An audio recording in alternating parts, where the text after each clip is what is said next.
Are we live? Can anyone see me? Just a question.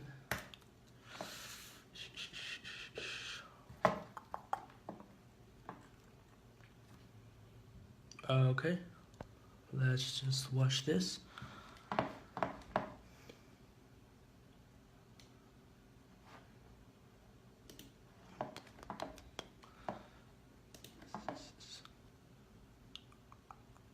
Yay!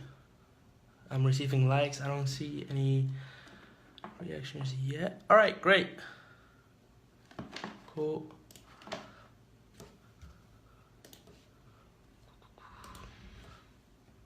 Okay. Okay, can you guys hear me? Can you guys hear the music? Anything?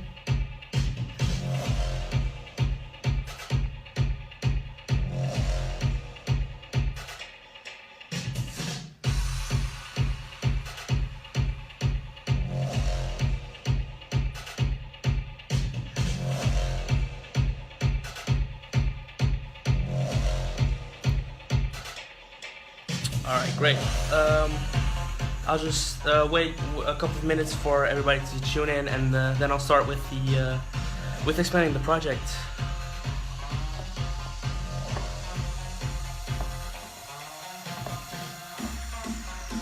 You can, by the way, always ask questions. I'm keeping the reactions live right here, so I'll try to keep up with everybody.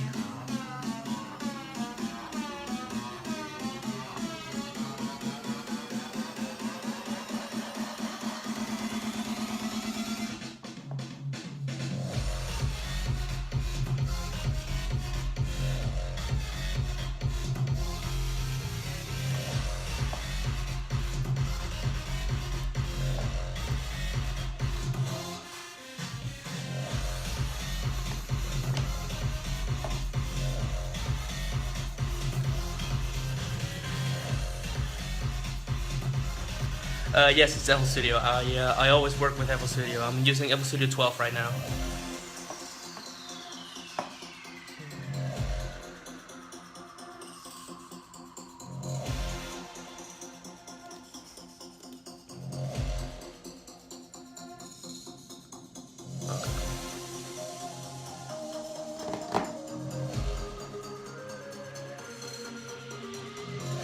Plugins that I used are Spire. I use a lot of Spire in this track. A little bit of Silent One and a lot of 3 times Oscillator, the FL Studio stock plugin.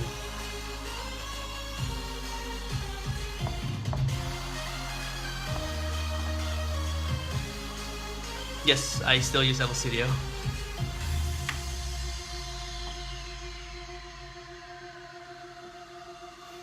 Thank you for all you guys, all the responses from you guys. It's amazing to read, to hear everything. The kick, I'll explain everything like in 2 minutes. I'll explain everything with the kick, with the synths, the bass line, the drop, the break, everything. No worries.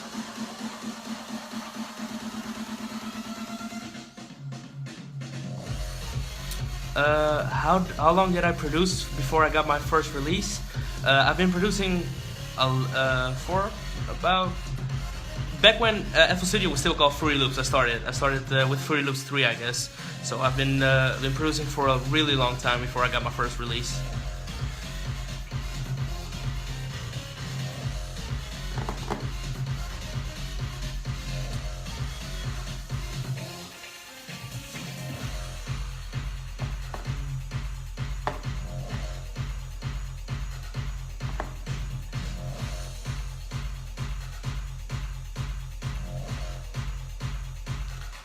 Alright, cool.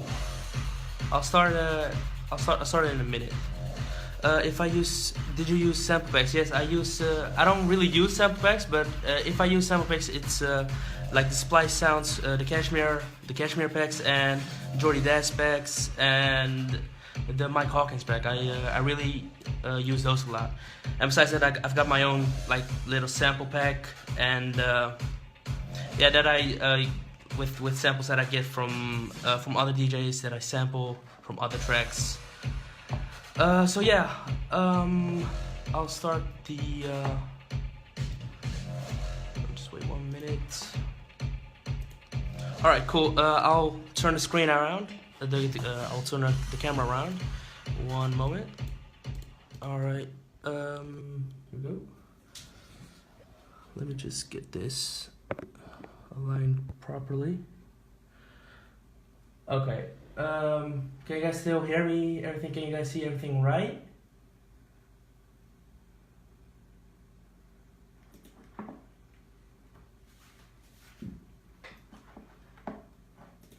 Okay. I'll start doing the. Alright, cool. I hope you guys can hear everything. If you can hear something, just message me in the chat, and I'll try to work something out. Alright, cool. I'll start with the drop, then go to the break, and then explain the intro and the builds and stuff. Because the drop is probably the thing that you guys are already waiting for. So let me just play the drop. Alright.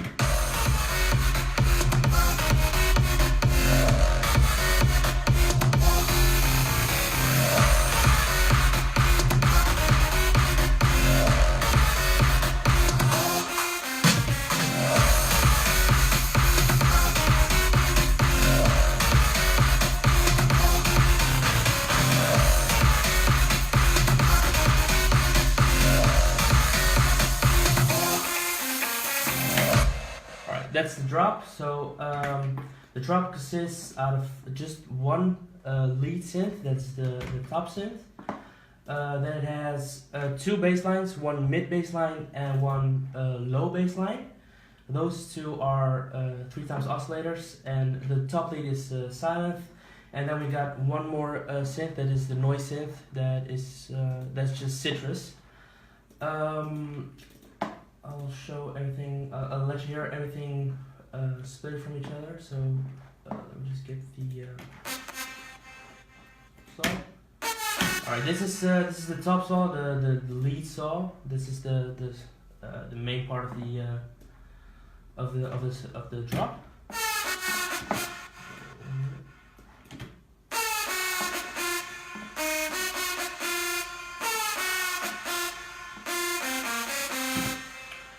Then we have we've got the bass synth. This is the mid bass. This is the mid bass.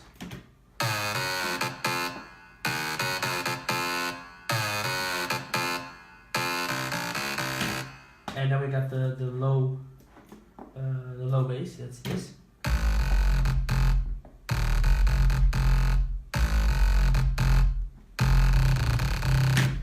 And all those. Wait, we got the noise also.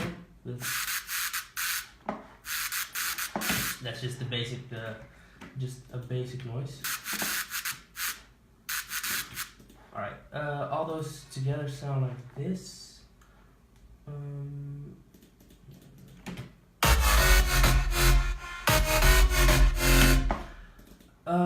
Cool. And we got all right, let me just explain the top lead, then the bass, the mid bass, and then the noise. So this is just the saw. If I turn all the effects and everything off, you will hear this.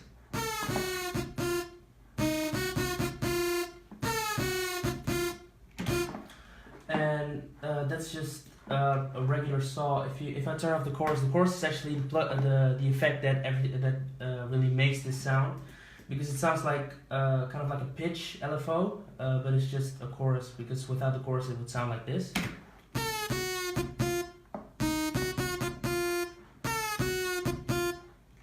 So with the chorus, like, these are the settings of the chorus. It's just pretty basic actually. When the whole sound is really made with the effects that I applied to it. Let me just one by one will add the effects. So this is the basic sound. Then I add some EQ to accentuate like the mids. This really makes the synth pop out of the out of its like sound. and some sausage fattener. Distorts it in a, like, it gives some saturation. Then the wave shaper. The wave shaper is actually a cool plugin to accentuate the highs of the of any sound. Actually, that's why I use it for this sound, because it really brings. You can hear the difference probably.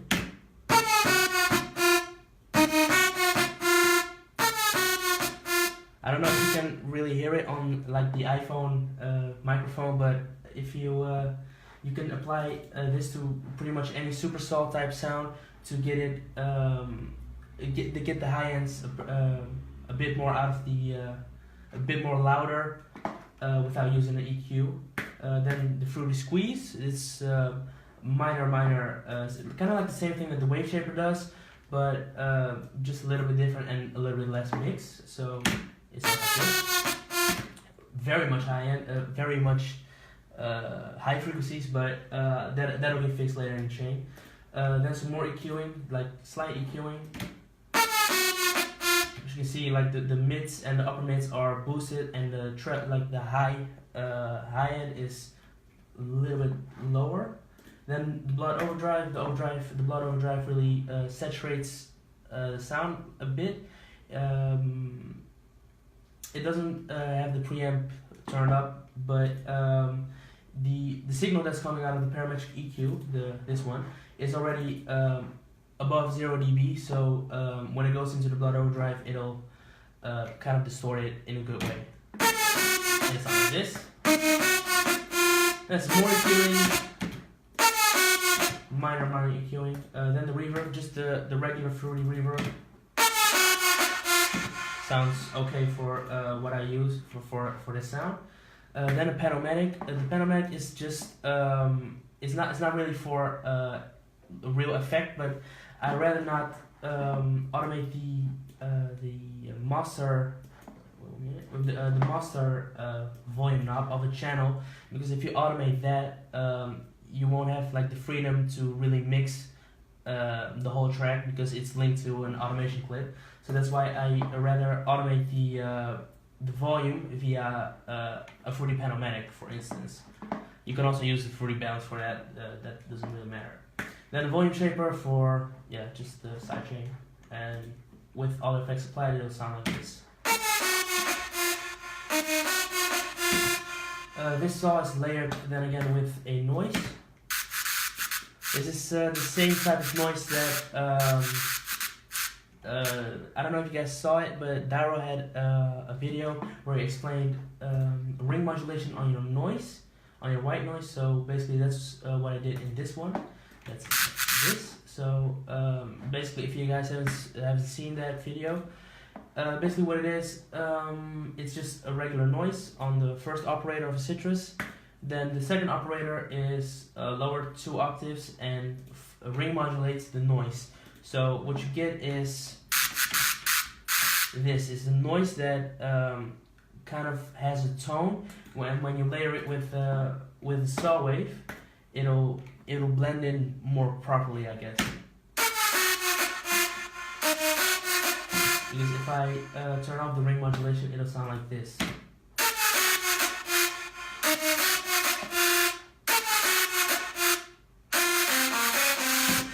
So it's way better to for this sound to ring modulate the noise, so it'll fit better. So you won't need to use compression to glue the two signals together.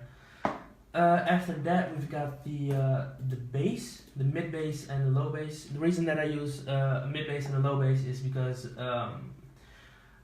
well, I can let you hear it, because without the mid bass, the low bass would be too low, and without the low bass, the mid bass will be way too high. Because if you listen to it with only the mid bass, it'll sound like this.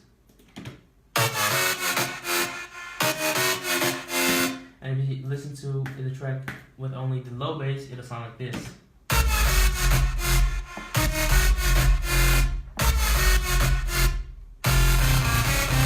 And it's way too empty in the mid-range part, so I layered 2 of the same synth on 2 different octaves to make up for that. So let me just explain this one. This is a pretty basic preset. You can copy the preset if you want to. If I remove all of the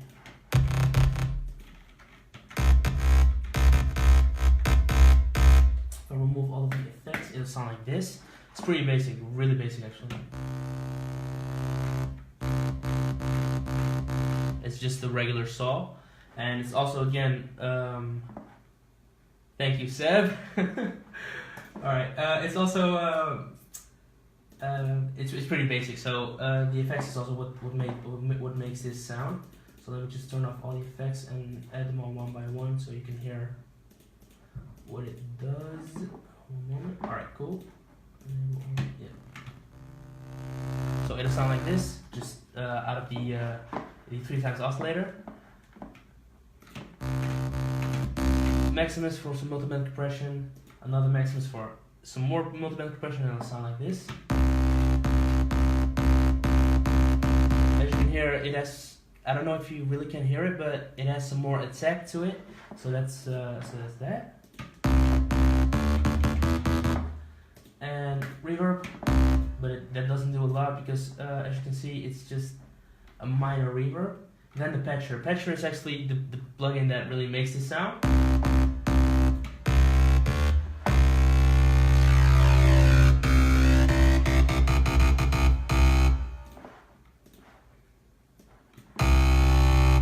One moment, let me just resize this.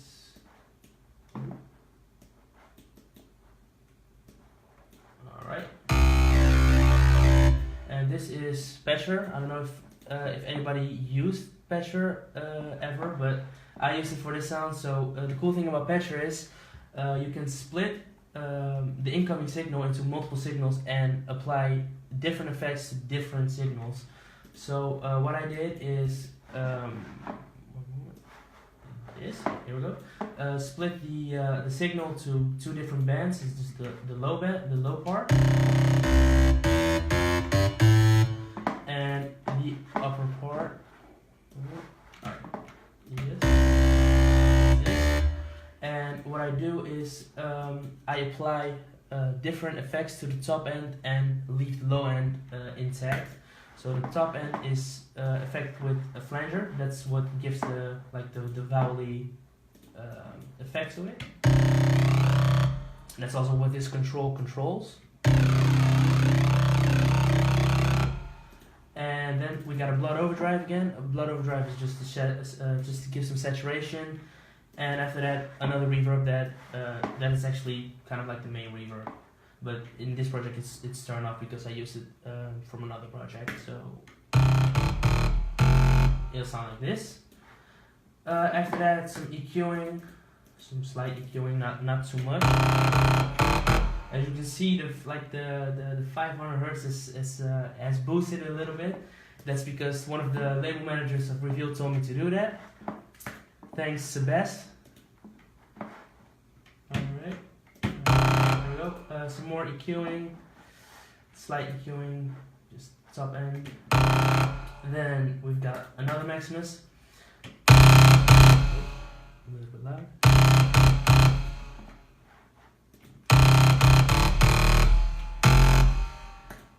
Some more reverb. This one is for the parametric EQ is to boost the low ends more because this is the low layer. So we need some more low end at the low layer.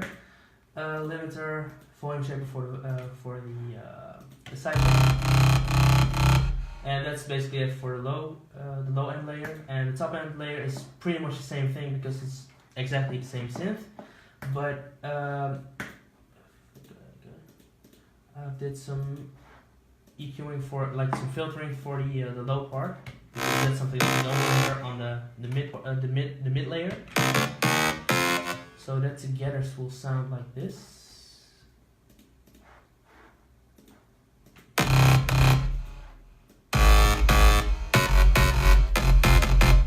That's like that, and everything together will sound again like this.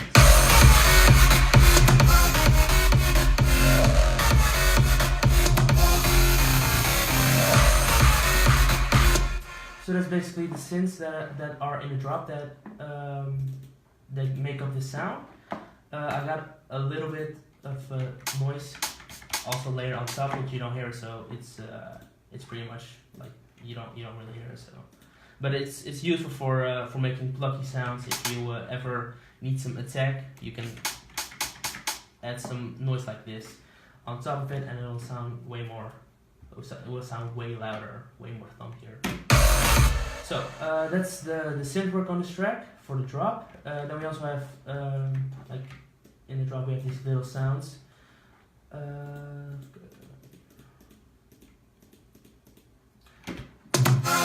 That's this. This is basically this is just a sample from Vengeance.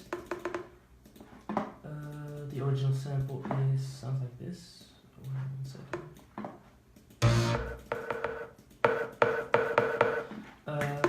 This just adds a little bit of attack to the toms that are layered on top of it.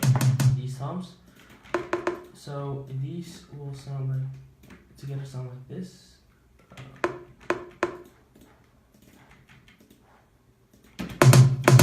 So without it, it will sound like this. Tom.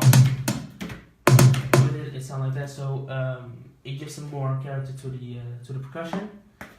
Some EQing, really heavy EQing, just to get the really top end, like the attack, really loud. On toms themselves, no EQing whatsoever. Those two layered will sound like this. And what I did is automate the panning of both individually, separately. So this one goes to the left while this one goes to the right. So the effect that you get is basically kind of like a stereo effect, but not in a like the stereo shaper way with the sample delay. So in mono, it will still sound okay. After that, it's also layered with the glitch, like from Dairos Against the Odds. This one. So, and after that is some more Vengeance sounds.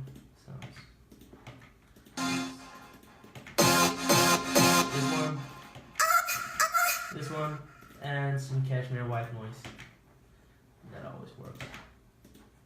Except now, alright. Just the regular one. That all layered will sound like this.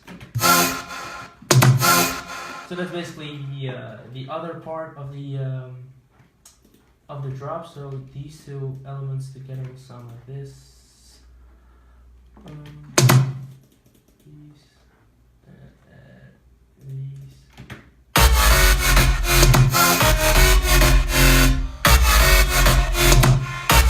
That's that. And then as the last element of the drop, we have the hardstyle kick. The hardstyle kick is just from frontliners back. Let me just get this. All right, this is the kick.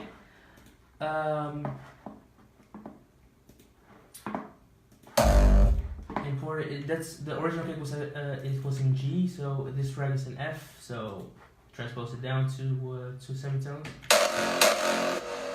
It sounds like that, and just some EQing and reverb, and sidechain of course. So without the effect chain, it'll sound like this. EQing, really heavy EQing. It doesn't really look like really heavy EQing, but it presses away kind of like the mid-low and cuts off the low end entirely because that's done by the kick. The reverb, this one is turned off because I use the Arts Acoustics one for this. Then some more EQing with parametric EQ, just to get that crunchiness of the top end. Reverb and volume shaper.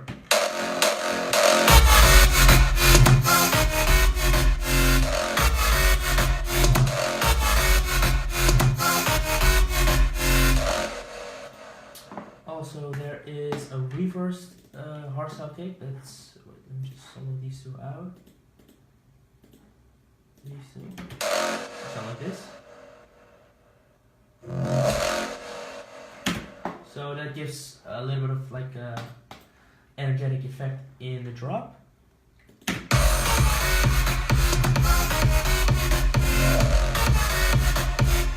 So that's a bit how all the synths of the drop sound.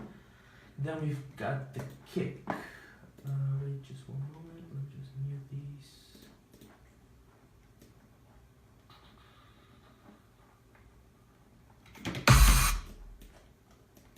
Alright, the kick sounds like this. Got one.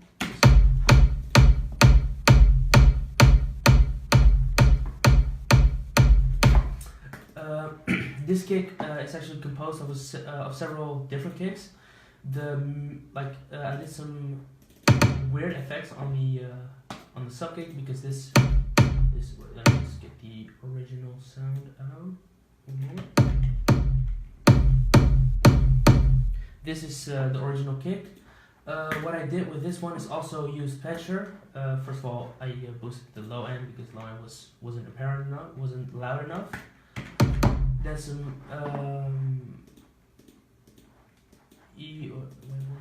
there's some EQing for the mids and the highs, and then we've got the patcher again. The patcher also splits the kick into two different signals. And oh wait, can you guys hear me okay or not? Let me just adjust it. One moment, guys.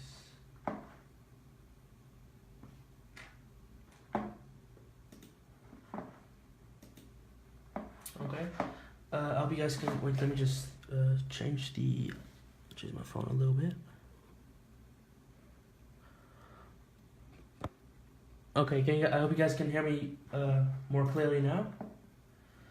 All right, cool, great. Thanks for letting me know so I can. All right, let me just. Okay, can you guys hear me now more clearly? I hope so. Yeah. All right, great. Thanks. This one also splits the signal of the kick into different signals. First one is the tail part of the kick. So as you can see, the bass part, and the other one is the top, like the attack, the click of the kick. Then the click, like the attack of the kick, goes through an EQ that cuts off the low end. It will look like this.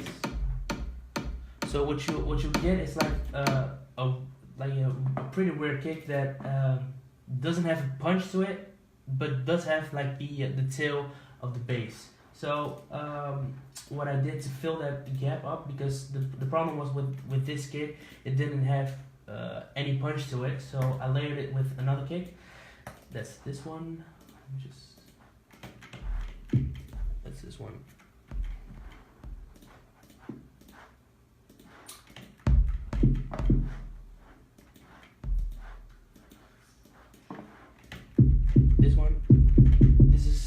This is a kick that I sampled from Dyros. For everybody that still knows that record, Leprechauns and Unicorns, has a really great punch to it. So that's the one that I decided to layer with the other kick. So basically, how I did that was in this way. So I've cut like the punch of the sub kick, this one, and I filled it with this one. And the way that I did it was using volume shapers. Basically what I did is just with some EQing, filtering the top end off. Because with the top end it sounds like this, without it sounds like this, and that's like the clashing that you don't need. You don't need the top kick anymore of this one. So I just needed the punch, so I filtered that out. And then I used volume shapers, because this volume shaper, as you can see right here, this is for the low part that cuts off this part of the kick, and that will be filled with this one. So the volume shaper is set up in a way that makes room for both. That this part only gets played with the other kick, so that this part, like the tail, doesn't interfere with the tail of the sub kick. So if you would layer those two, it will sound like this.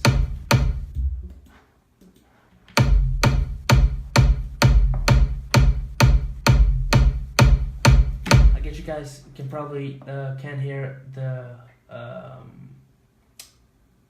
low end. Oh, the music is way. I'll turn down the volume of the sound. I hope this is better. So combined, it'll sound like this. Both go to one bus.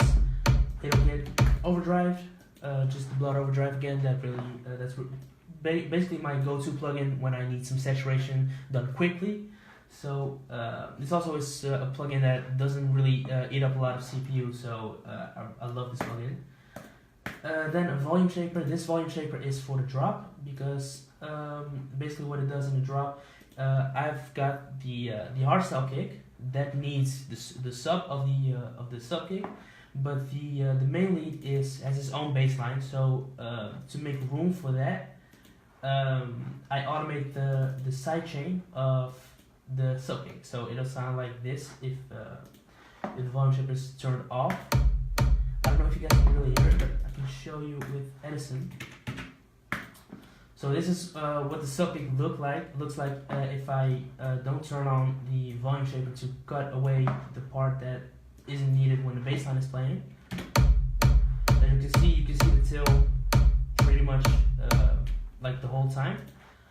And when I turn on the volume shaper at the end, it'll look like this.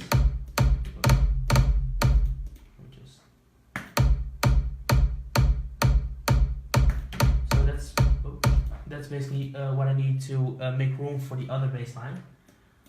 So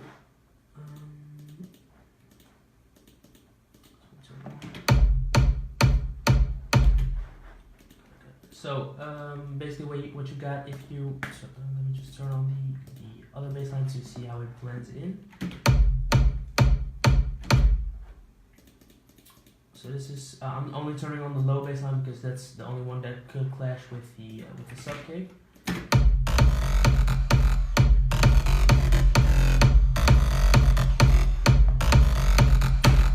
So the way that this works is I've got the volume shaper working here that is only turned off when it only ducks the sound of the till when the bass line is playing. That's automated right here with this automation clip, this one. So you can see it only plays the tail of the sub kick when the hardstyle kick is playing because that one needs it.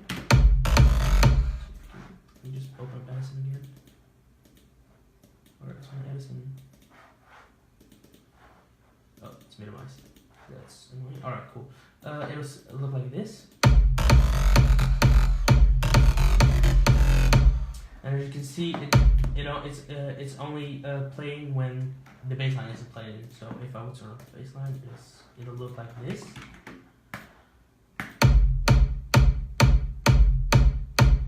And that's like what I needed just to let the sub kick play when the bass line isn't apparent.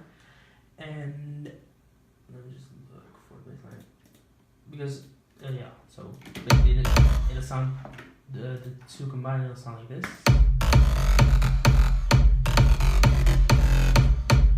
So you can see it doesn't clash anywhere. It's only one source of low end that's playing, and that's really good for just overall mixing everything and mastering. Because if you have multiple sources that creating bass lines, you don't want them to interfere because that'll make just the mastering process way harder. Okay, then we got the mid bass line.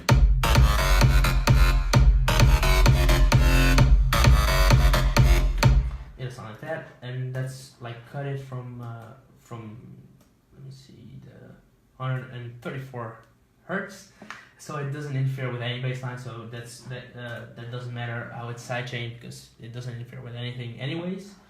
And then just the sauce. All the others, and that's basically how the drop sounds actually. Furthermore, we got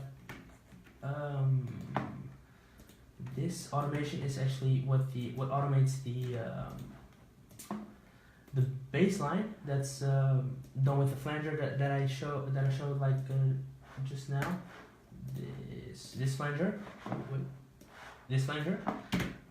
if you can see, I don't know if you can really see it, like the knobs on the plugin, but what it does, it creates this vowel effect, sound like this, and that's done with a flanger. So this flanger is if I bypass it, if I turn the wet down, it'll sound like this.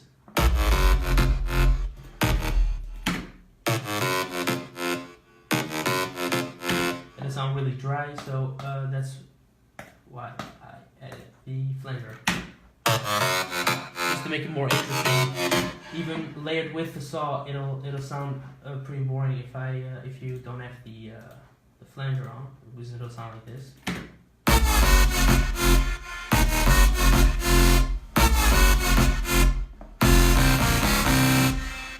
So that's that. That's done by the patcher. So that's that of the drop. So basically that's the first part of the drop, I guess.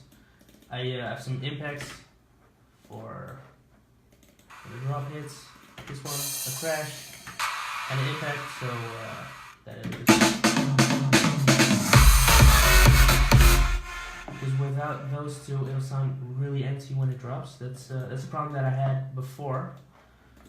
So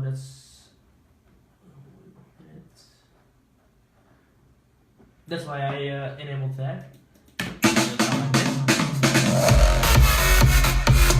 That's like it doesn't give too much energy to the drop, and when you have a drop, you really want it to drop really hard. That's really what I want. So it'll sound like this with the crashes and the impacts.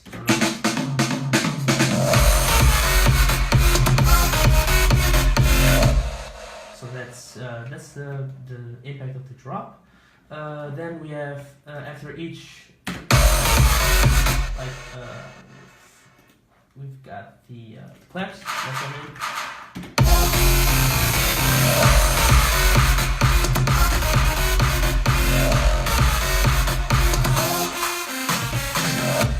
And after that we got the rides. These rides, I've got these rides to use. I've been using the same ride for like 3 years. I use the same rides in Gate 9. For anybody that like really knows all my other tracks, I use the same one, the same rides, same claps in Gate 9. So also we got the hi-hats, just to give some more groove to it.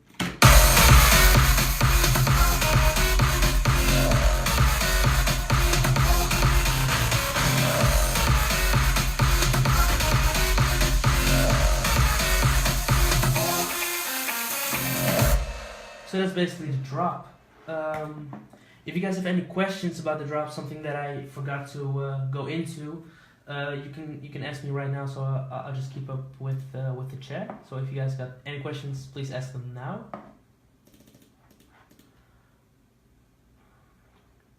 Which synth? The synth.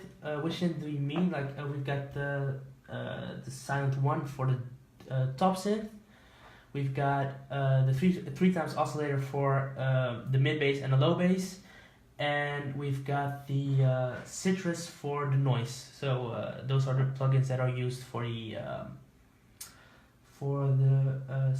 synths of the drop. What reverb do you use? I use different reverbs. I usually use just the regular Fruity reverb for most of the synths because it's not CPU heavy. But I'm trying to transition into using more Ars acoustics for like heavy reverbs that for like heavy leads, because that just sounds way better. But nowadays I still use a lot of Fruity reverb.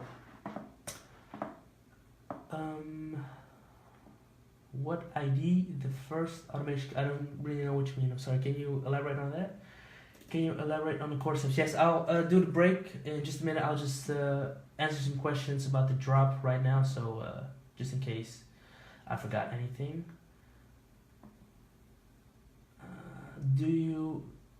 Where do I get my samples? Oh, my samples are literally just samples from other tracks. I can show you. I don't know if you can really see the sample list, but I've got a lot of samples that are just sampled from other tracks. If you guys want to, I can show you how I sample my tracks, how I sample my kicks from other tracks. So if you guys want to, just leave a comment that so that I don't forget it. The chord steps at the drop. Which one do you mean? Like, do you mean these ones? Because this is just a sample. That's from Vengeance. Tell something about the stereo imaging of your drop synth. Well, my stereo imaging on the drop synth is pretty basic actually. The main synth, the main stop, this one gets its stereo image from the chorus, because the chorus, what the chorus does is it duplicates the signal and it detunes it a little bit and pans it to the left and the right. Because if you would turn it off, you see it. Let me just put up a wave candy so you can see the stereo image. Alphabetic wave candy meter.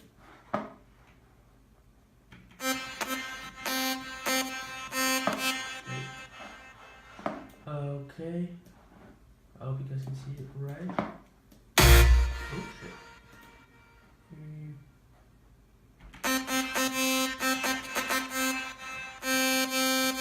If I turn off all the effects, you can see. I don't know if you can see. Can you see it? The saw, if played just dry from the synth without chorus, it'll sound right in the middle. It sounds 100% mono. If I turn on the chorus, it'll sound like this. So you can see it's already a bit stereo. Then when I add all of the synths, it's super stereo. So basically what happened there is the most of the stereo comes from the reverb actually. So if I turn on the reverb, it sounds like this. And then we've got the just some EQing, that because what the EQ does is really boost up the highs, and that originally comes, like the original highs came from the chorus. So if you would boost the high frequencies, you would automatically also boost the stereo image, so it'll sound wider. And then of course we got the wave shaper. The wave shaper, what the wave shaper does is like the peaks, it turns up the peaks and leaves like the other part of the synth, of the signal, leaves it intact. So what this does, it boosts the highs in a different way, and then it goes into the blood overdrive to cut those to cut the boostings and saturate the synth a little bit more. So everything together will look like this, and that's basically the stereo image that I needed. That's the stereo image the stereo imaging on the stop synth. The noise is also basically just the effects are just a filter and an EQ. So that's not where the stereo comes from, but the stereo from the EQ, from the noise, comes from the operator one, is basically the noise. And in the main tab, I don't know if you can see it properly, but you have the unison right here. Let me just we got on the top right, you get the unison, and I've got two voices, and both are independently from each other. So the panning from the one is all the way to the left, and the panning of the other signal is all the way to the right. So basically, what you get is a super wide noise, and noise is also like you can hear the most stereo. You hear it in the high end of any synth. So that's why the noise in my tracks is always the synth that really gives the stereo image. Because if I would turn it off, to turn off the unison, it'll look like this, and that's 100% mono. So that's basically what you don't want. And if I turn up if I add just one voice to it, it'll sound like it. It'll look like that. So that's basically how the stereo imaging is done on this one. I'll just move this one out of the way. And also the Wait, let me just show the baseline, the stereo imaging of the baseline. Oh. Alright, the baseline is also pretty stereo, and that's only in the top end part, this one.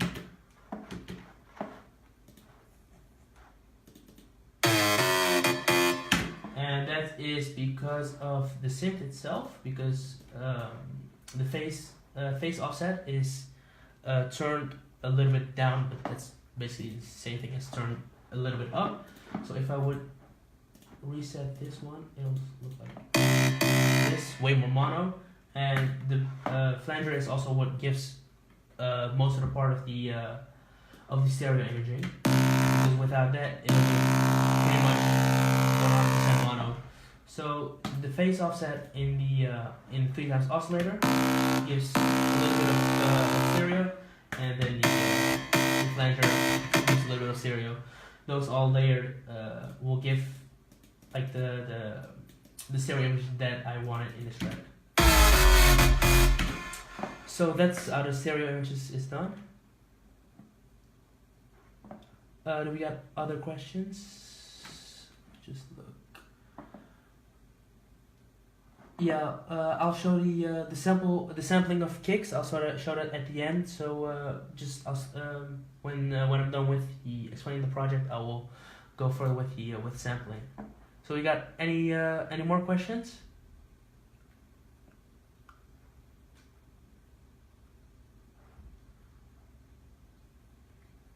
Yes, I still use FL Studio. Do you watch Seamless R? Yes, I love Seamless. Seamless is I use in my new tracks. I use a lot of frequency modulation synthesis, and I've learned everything that I know from Seamless. So you should, for everybody that wants to make like wobbles and sick, like drum and bass type sounds, watch Seamless. It's the guy can really teach you some stuff. That's really cool. What's the freaking automation clip? The blue. Which one do you use? Which one do you mean? I've got a lot of automation clips.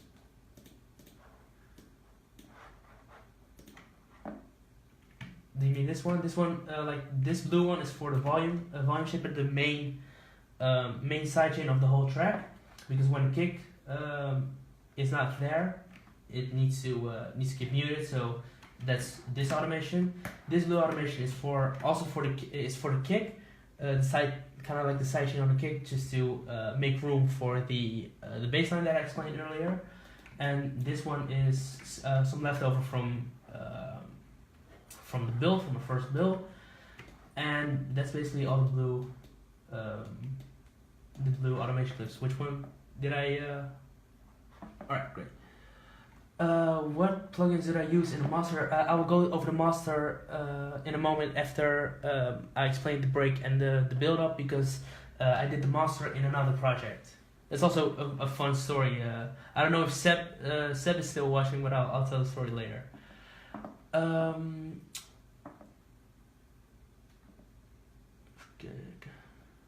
Do you sometimes get nothing done in stereo? Yes, I've got. Basically, each day is the basic start of any project is basically writer's block, and most of the times in the studio I can't get anything done because you can't force creativity. So what I do is work on other stuff. I work on sometimes I try to make other genres. I make trap, make drum and bass, or do some synthesis. I love doing synthesis. Make loops, everything that's reusable in other projects. I'll do that kind of stuff. So until I get like more inspiration for a new track. Do your melodies come from your imagination? Yes, I just have something in my head and I'll try to lay down as much as I can with just a regular saw or just a piano.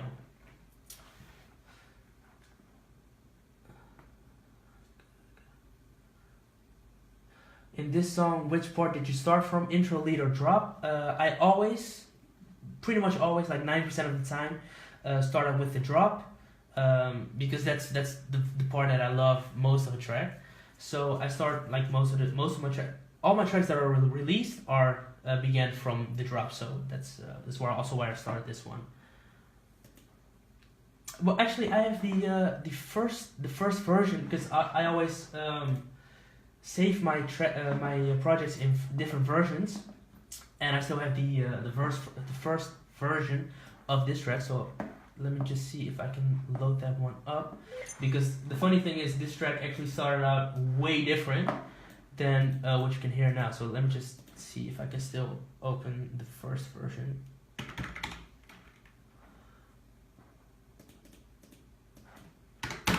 Yes. Alright, wait 1 minute.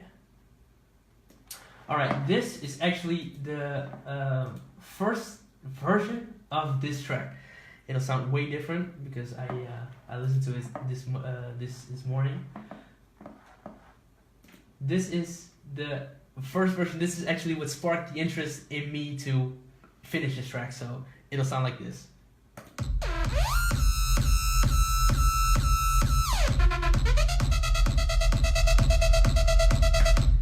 That is literally the first basic idea of this track, and then it evolved in like the track that you hear right now. So also my tip to all the guys that's starting out with producing, the beginning of your track doesn't really say anything about what'll come out. That's also why I try to finish every track that I get, every project that I begin. I'll try to finish it, because you never know where creativity will end. Yes, it doesn't sound really good. That's also why I kept working around it and try to make it sound better. Sounds like Rocka. Yes, that's actually was the inspiration to do like the gate on the main synth. What plugin do you use for compression? For just basic compression, I use the Pro C. And for multiband compression, always the Maximus from ImageLine. And nowadays I also use the FabFilter Pro MB. That's also a really good one. I really love the sound of that one. So, any more questions about the drop specifically? Otherwise, I'll proceed with the break.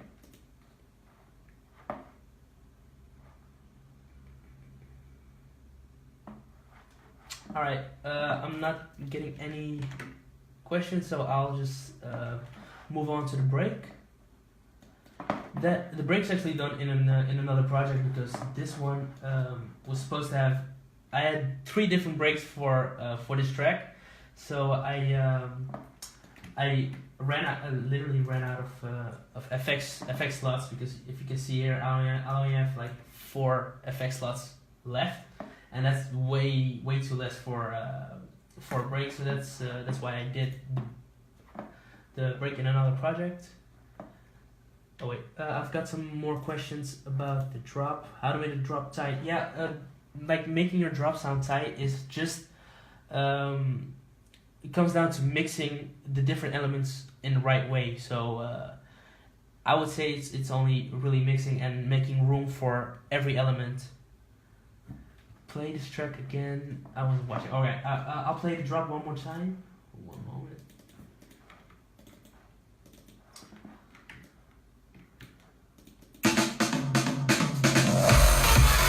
Drop.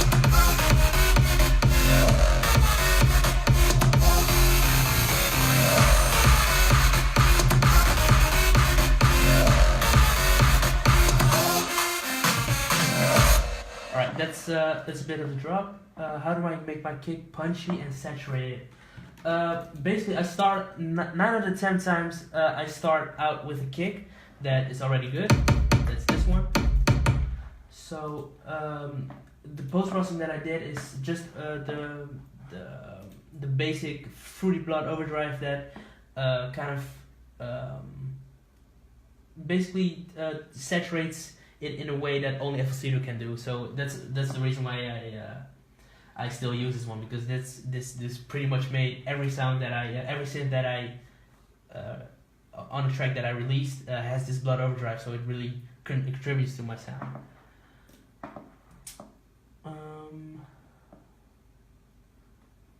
What is your monitor? Yes, I still use KRK's Rocket 6. Basically, I have to be honest. The the way that you can have really expensive studio monitors, but the thing that really makes your speakers come alive is the acoustic treatment in your room, and that's really really important to really get the lows really in control in your room. This track was ghost produced. No, this track wasn't ghost produced. I made everything myself, so don't worry about that. Jesus. Alright, what kind of distortion do you use in the drop? I use several different distortions in this one. So basically the distortion that I use most of the time are the Fruity Blood Overdrive, that's for a little bit of saturation. The Fab Filter Saturn, that's also for saturation, but also mostly for distortion because it has some pretty good presets for distortion also. The Devastator, that's actually what I use for most of my kicks. For the hardstyle kick, also the hardstyle kick from Kingwood is made with Devastator. And the Camel Crusher, those are the distortion units that I really use. How do you process your bass along with kick to get a fatness like in Colossus and in this one?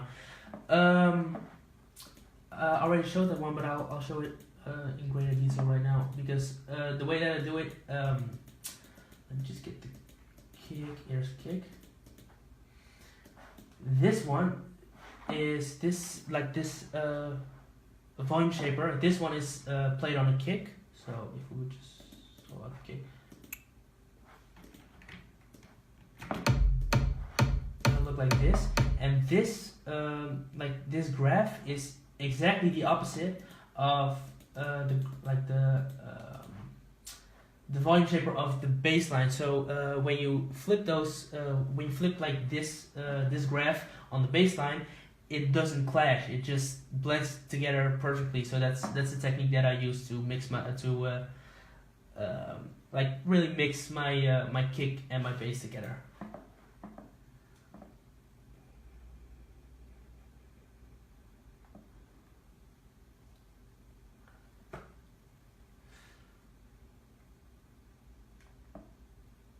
All right, cool. I think I've done enough questions on the drop, so I'll just proceed with the break. All right, this is the project of the break. It'll look like this. I'll play the break just one time, just to get for everybody that hasn't heard the track yet.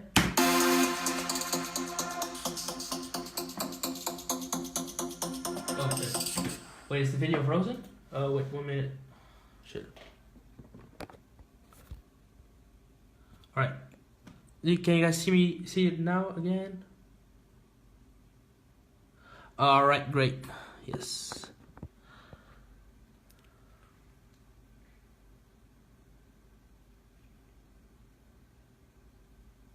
Alright, cool, hope you guys can see everything right now. I'll just play the break right now.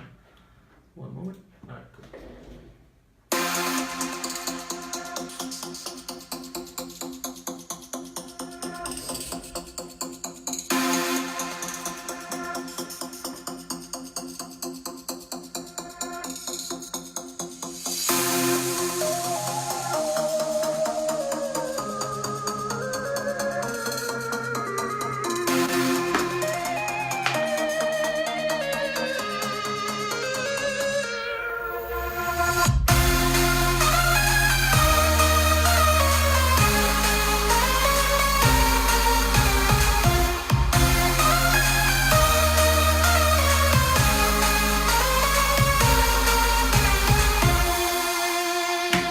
So that's the break.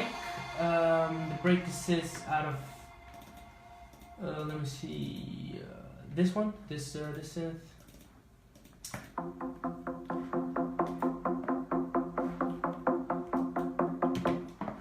And we've got like this kind of stabby sound, so like this.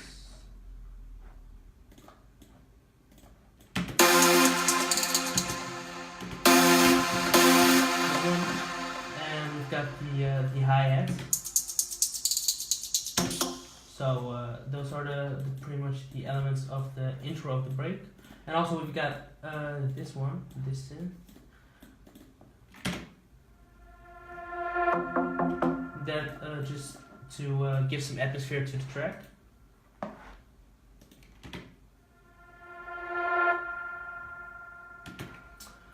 So that's that.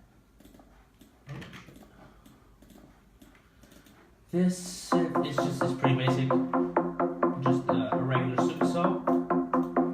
Not too much processing, multiple compression, some EQ to get the mids out.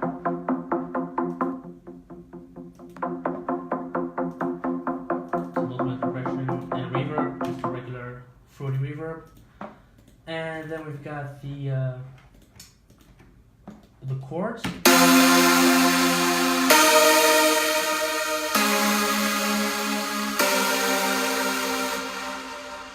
So that's that. That consists out of 3 layers. Actually, you see 1, 2, 3, 4, 5, 6.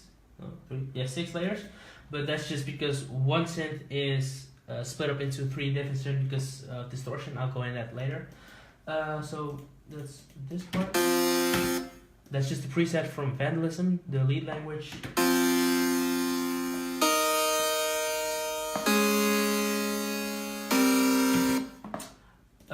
Then we've got the 3 different synths, Spire, because the reason why I split up these synths is because this synth gets distorted within Spire with the shaper.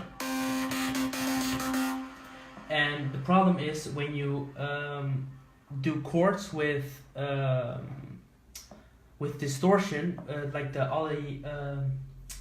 signal that's coming into the distortion will pretty much ruin the whole sound, because that's the way distortion works. And that's the reason why I split the chords. The chord has 3 voices. Each chord has 3 voices, so I split each voice I split up into a different synth. So it'll sound like this.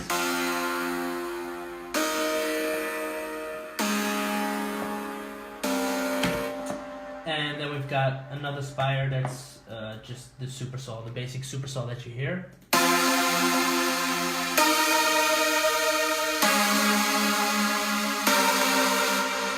So that's that. All those together sound like this.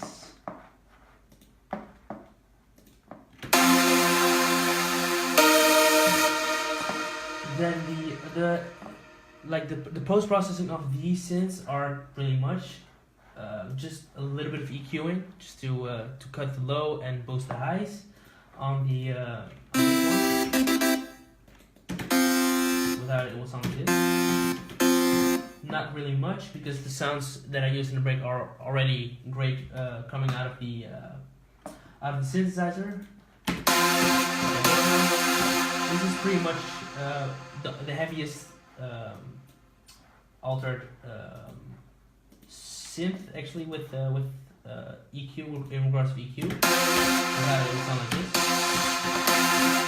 Not really much difference, but it helps with making room for the top lead. And then we've got the distorted one, sound like this. Also, a little bit of EQing just to make room for the super saw and make room for the top lead. So that's basically what the intro is, I guess. Yeah. Oh no, we still got this one.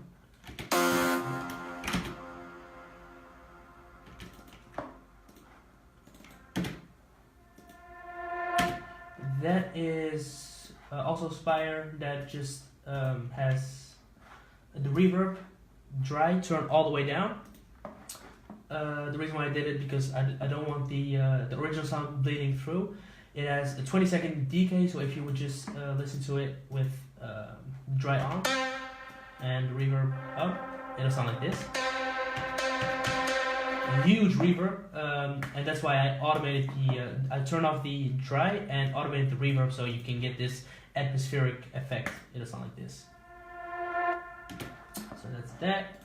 And that's basically, besides that's everything for the synths. And then we got the head loop. Without effects, it sounds like this, because the effect that you hear is the flanger that's with 0 delay, 0 rate, so it doesn't kind of automate. I automate the depth myself so that it'll sound like it's kind of like a downlifter. It's a trick that Expo and Alesso also use, I guess. So I automate the depth so that it'll sound like it's moving while it's still just percussion, like hi-hats. So that's that. Then the actual lead comes in here.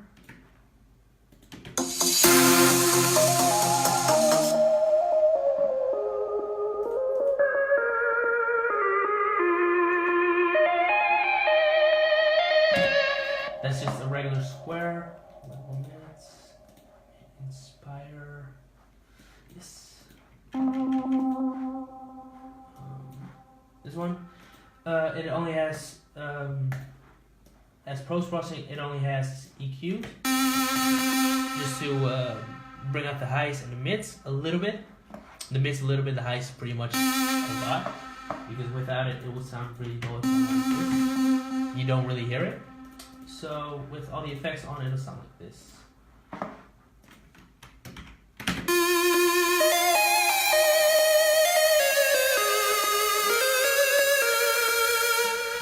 So that's the main lead of the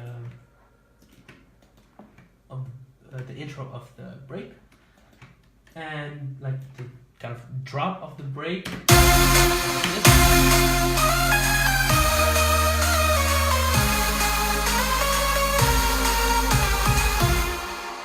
So the only thing that came with this part is a kick, a crash every time the kick hits in, and claps. That's the only part, because without the synths, it'll sound like this.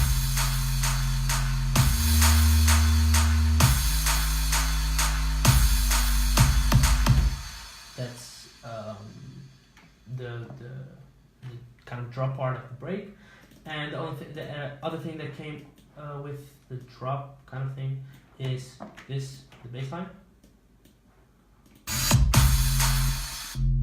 Sounds like this. This is just a regular sine wave with some overdrive distortion. Basically what this does is make it squarifies it, if you can see it with oh wait, still no video? Oh wait, 1 minute, let me just check something out. Are we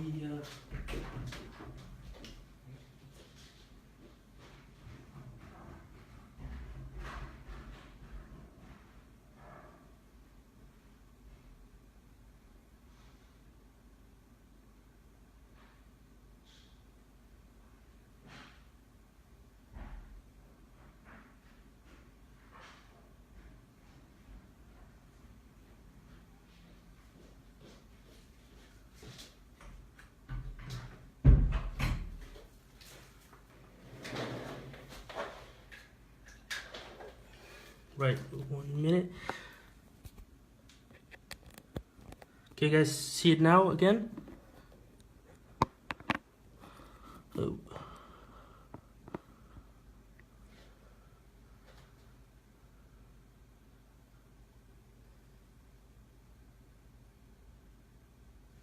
Yes, alright, great. Let me just move the camera a little bit so you can get a better view of the monitor. Alright, great. Let me just go further with what I was working on. The bass line sounds like this. I'll just show you with a spectrometer.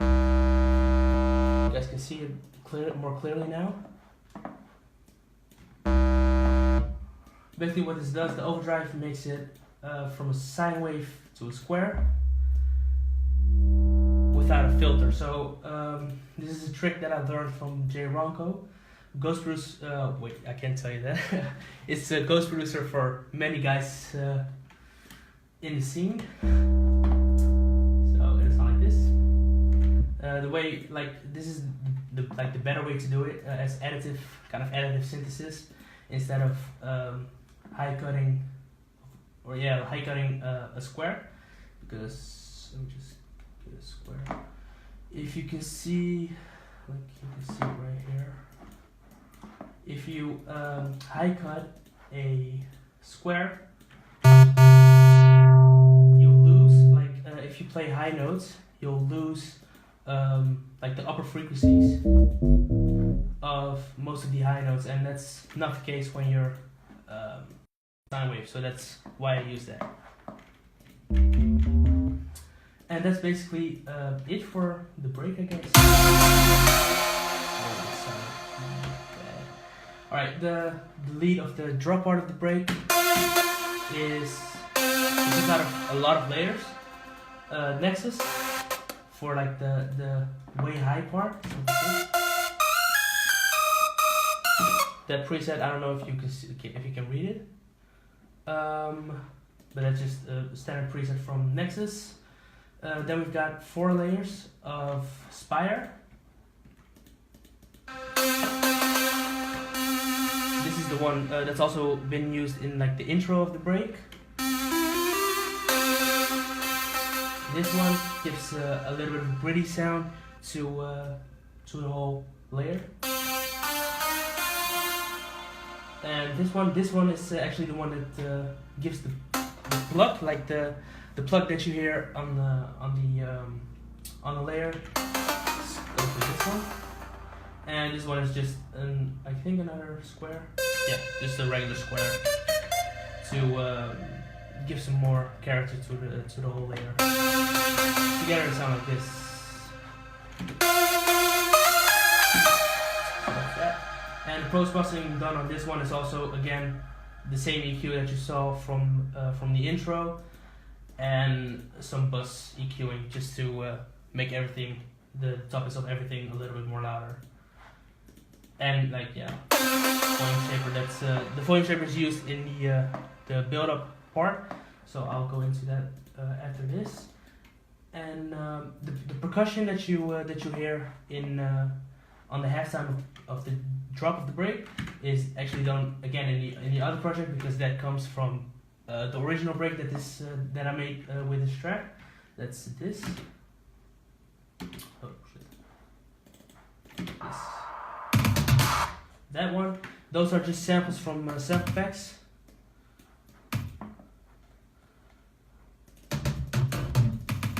This one. These three samples. And the way that I process these are with some EQing and some soft clipping. That's basically it for the percussion.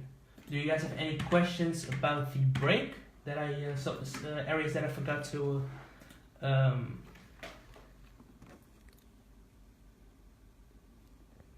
shit.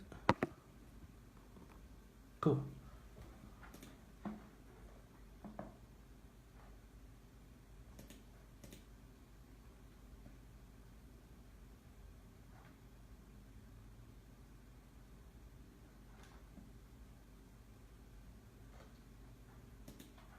How did I start my melody? Well, I usually have like inspiration for melodies when I'm doing other random things, and I just keep my iPhone with me and record all the ideas for melodies that I get, and when I come home I try to convert those into actual breaks. You sent loops or your face. Maybe I will do a sample pack like the other guys, but I don't really know if I'm ready to do that yet. So maybe I'll create a sample pack and release it for you guys. Maybe, very maybe. Any more questions about the break?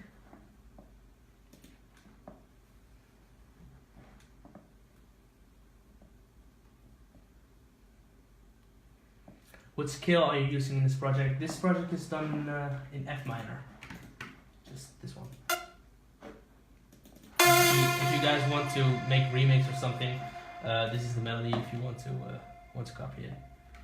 You added kicks to the start of the lead. No, I only added kicks on the start of each bar, I guess. Each block of the studio stuff. This one.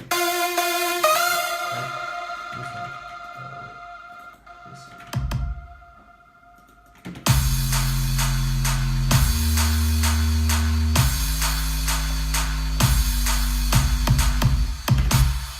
So that's the kick that I added there. That just gives out some more energy layered with the crash, because without the crash is actually the thing that really gives the drive on the brake. Because without the crash, it would sound like this. And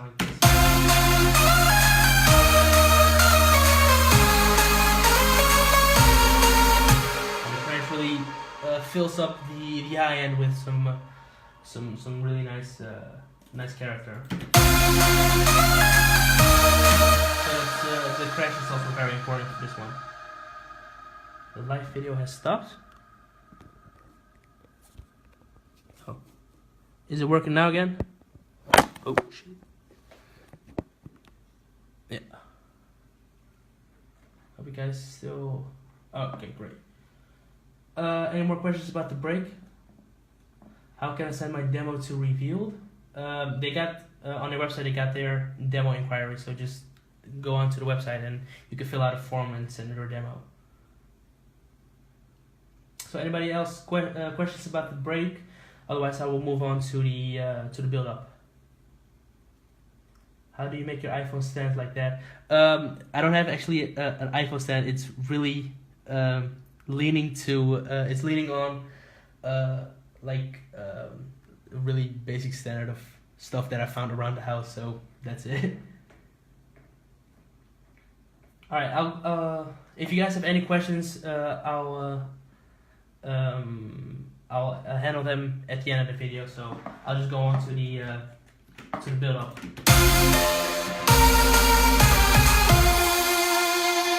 this is the end of the brake, and as you can see, it's just one note, like the root note of the track. That's F, held on for the entire time. And what's added on that is a volume shaper that is set to 1/16, so it'll sound like this if you would automate the mix of the volume shaper.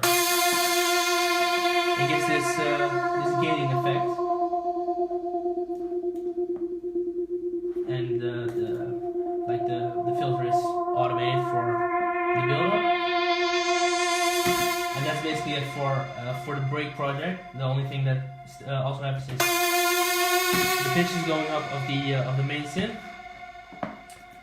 and the other stuff happens inside of the main project. That's this one. So the other stuff that happens here is this. That everything starts here with downlifters, uplifters, and everything else.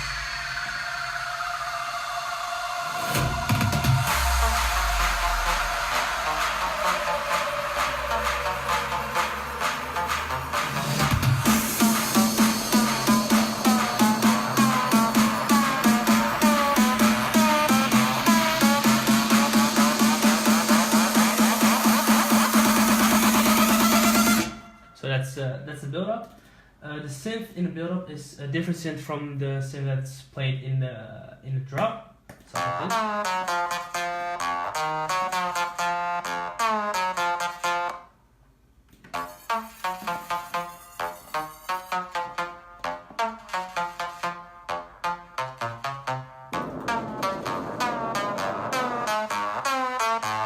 So this one is also 3 times oscillator. I use the 3 times oscillator for very much, pretty much all the basic synths that I need, because it doesn't really eat up CPU.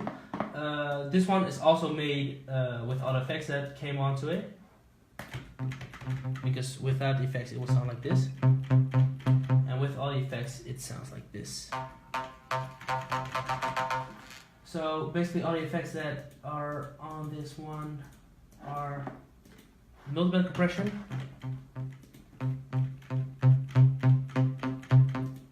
some EQ, just to get the mids out, and yeah, Pro C, but that doesn't work. I don't know why, because I don't have installed the 64-bit version, I guess. Then the setter. The setter is also my go-to plugin for saturation. It's a really great plugin, because you can set it's like a multi-band saturator, so it's a saturator, so you got full control over pretty much every band that you want. That's the first saturation.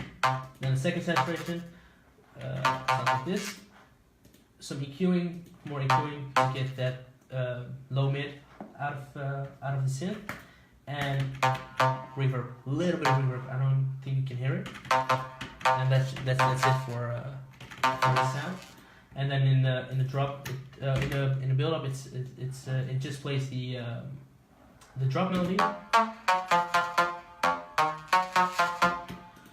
Then it automates the filter, like this one.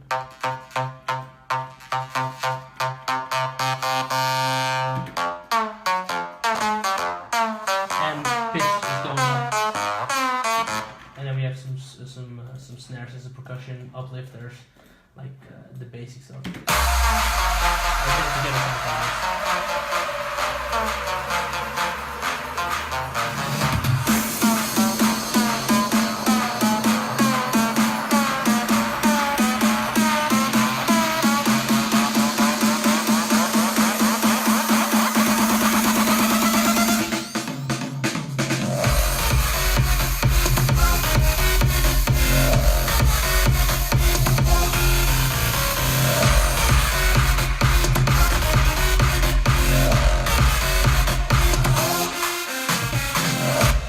So that's pretty much this track, I guess.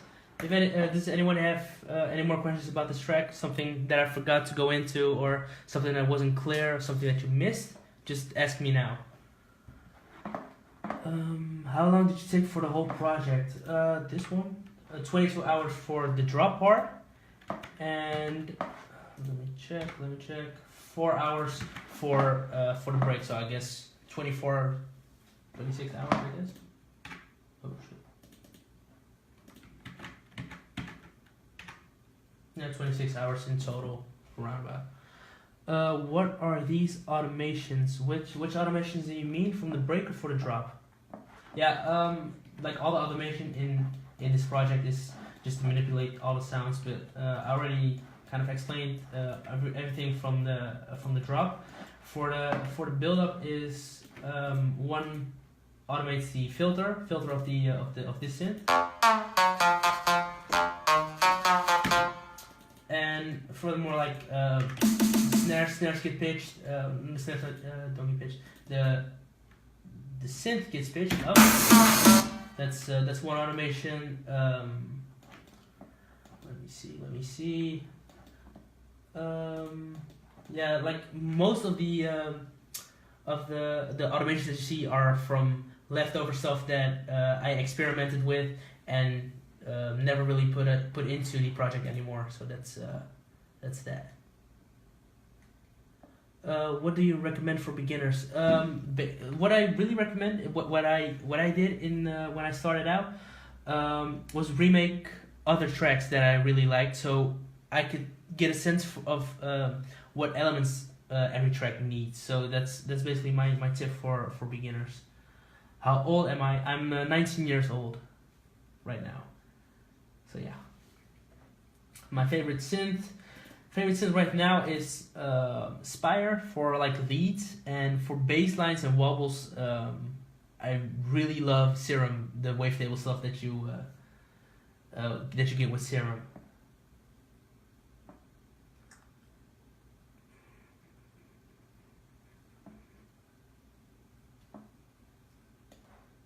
Any more questions?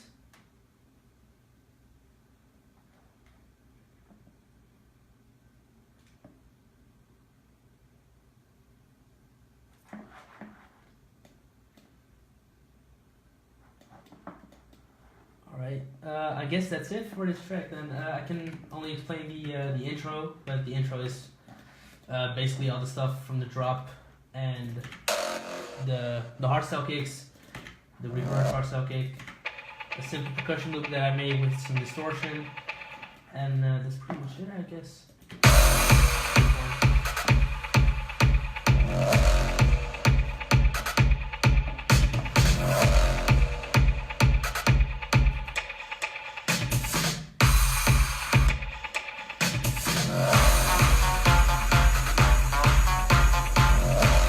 Yeah, you're right. I'm sorry.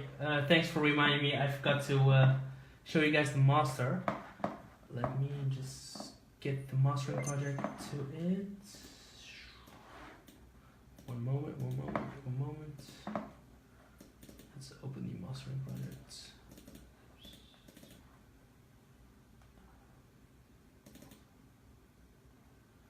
One moment. Oh. Alright, this is the master project because I already told you guys that the drop and the break were made into separate tracks, so separate projects. So this is how, oh shit, sorry, that's a bit loud. This is how a mastering project looks.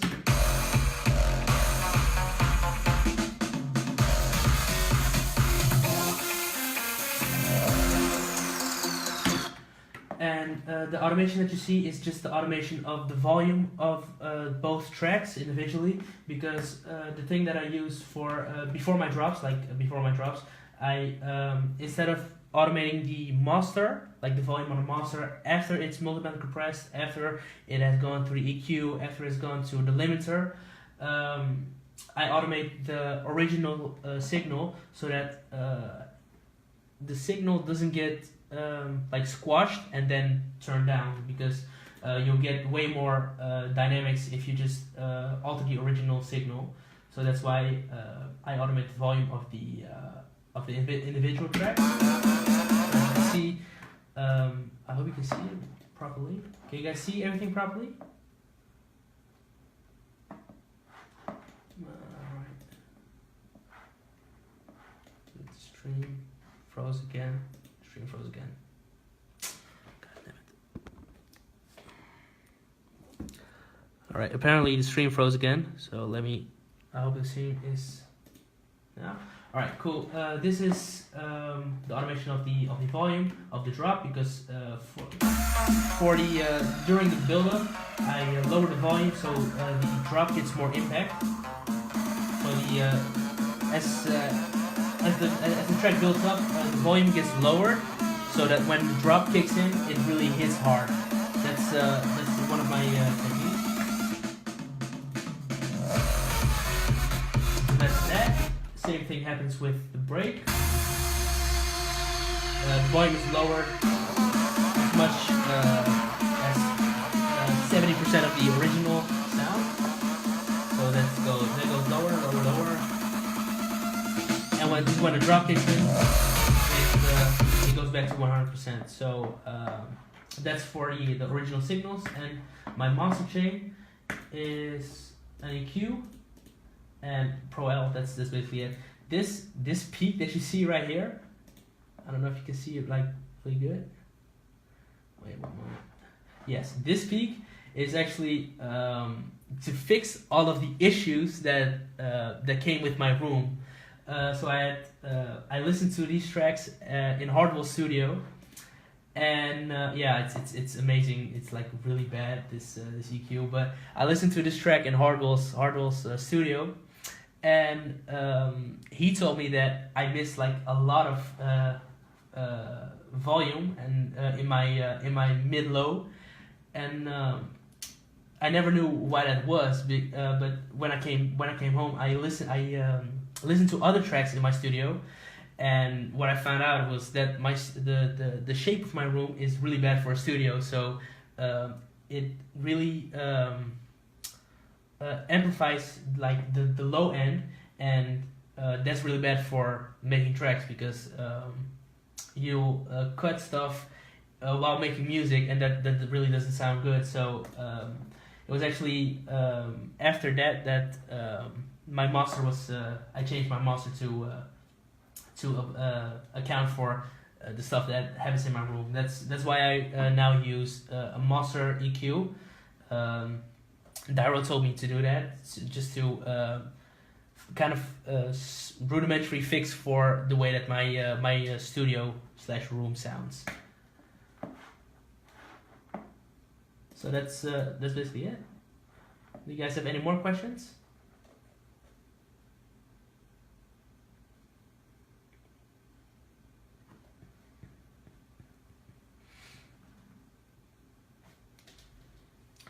Oh yeah, how did you learn mastering? The stories of professional training. Well, I've the first track that I've made that I had like support on by hardware was Gate 9, and yeah, that's the only track that I have released with a hardware master. So I've learned a lot from his master, that the stuff that he did to Gate 9, and I try to apply that to all my other tracks. So I've just learned by doing it. No isotope. No, I don't use isotope. No virtual mix rack. No, nothing. I just for this track it's just it basically comes down to also just how you mix everything. Because if everything is loud enough in the mix, then you won't need like a fancy master like isotope or something like that. So how do you process? Oh yes, sorry, I almost forgot how I sample my kicks.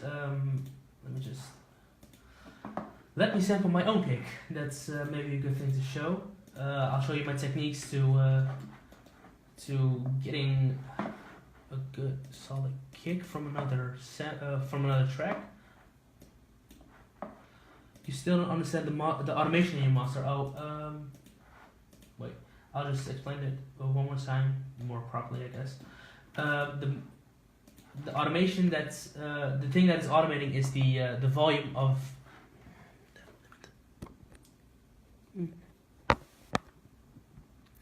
the thing that it's automating is the volume of the original signal of the pre-masters. So before the drop and during the drop, the stuff that's way too loud gets lowered, and before it goes into any mastering plugin. So that's what this automation is doing, just automating the volume of the original signals. Would you work with headhunters? I would love to work with headhunters. I'm a big fan of his work. I love all his recent tracks. I also love all his hardstyle tracks. So if he ever wants to collab, I would love to collab with him. How did you learn to master? By just trying out stuff, sending it to label managers and hoping they would like it, and if they wouldn't, they would do their own mastering. I just listened to what their master was doing, and I tried to replicate it with stuff that I was doing. How do you process? Oh yes, let me just if there are no questions anymore about the track itself, I'll just go further with my technique for sampling kicks. Just get one of my own tracks. It's kind of like the same technique that Dairo explained in one of his videos, but it's just a bit simpler. A bit more easy. Let's say Colossus as original. One moment.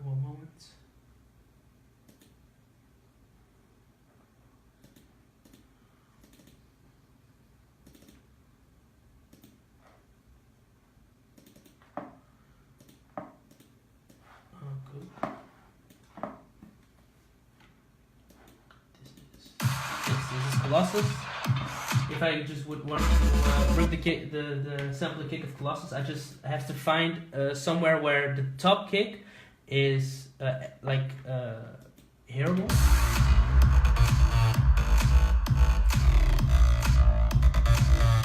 Like that part is okay. This is, if you can hear, this one is already pretty much a good sample. So I would make that unique, like extract that one, and load this one up in Edison. Just cut the beginning of it, and like the most problem that people have is that the kicks that they sample aren't clean, because you got some leftover reverb from another synth or something.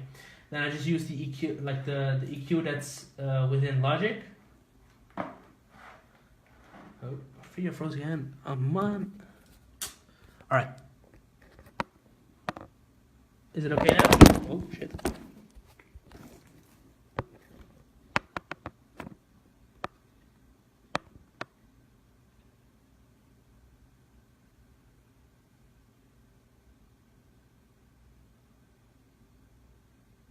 Okay, can you guys see it again? I really hope so. Alright, great. So after that, I load the after cutting the kick, I open it up in Edison. Remove the noise at the front, because that's stuff that you don't need, just to keep the kick hitting on the first part of the sample. And the problem that most people have is like the fact that the tail isn't clean enough. So I just use the EQ that's within Edison, and you can see like the whole waveform pretty good. So that's you can see that the punch of the kick starts here and goes down this way. And just the thing that I do is just cut everything above the punch and like the bass that I don't need and the kick doesn't need, so it just sound like this. And that's pretty much how I get my my kicks clean, like clean cuts from kicks that I sample from other tracks. And I know this is like a not really a good example, so I'll try to get it.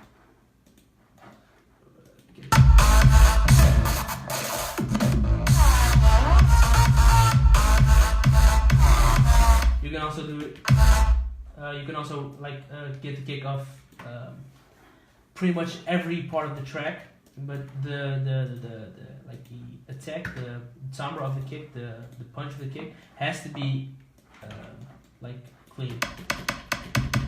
So you have this, and you can then that's like the stuff that you don't need, like the synth that comes on top of it. So just open up the EQ and check where the punch is. The punch starts around about here. Roundabout, that's not really good English, I guess, but hey, it works for me. It starts around here, then I cut everything that's above that, so you get this. And after that, just go in the tail part of the track and just remove everything that I really don't need, and so that doesn't like alter the punch. Then normalize it again, fade it out, and you got your kick from another track that will definitely work in your tracks. So that's how I sample my kicks. More questions. From what did you start a project? I started the project with the drop, so I started out with the drop. At what age did you start to produce? Yeah, I started like a little bit with just playing around with music at when Fruity Loops 3 was out, I guess. I still remember the transition to FL Studio 4, so I guess around about 2003, I guess I started. But just as like, it was like a game for me just to make music. It didn't really sound like anything, so that's how I started, just making hip hop beats. Alright, I guess that's it. If anybody has more questions, you can ask them right now. Otherwise, I'll end the stream. And I want to thank you guys for tuning in and for all your questions and everything.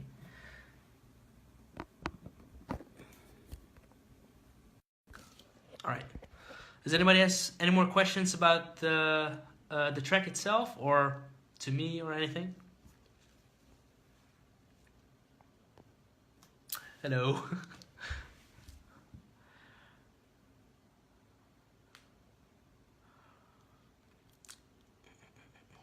I think that's it. I don't see any more questions about the track itself, so I guess that's it. Thank you guys for watching. Thank you guys for your comments, for all your questions. I really enjoyed this. I hope you learned something from me. So yes, thank you all, and I hope you. If you haven't bought it yet, please buy it on Beatport so we can get this one up in the charts. Thank you guys for watching everything. Thank you guys for everything. I'll see you guys at the next live video. Maybe I'll do a little bit more on my own channels. Thank you guys.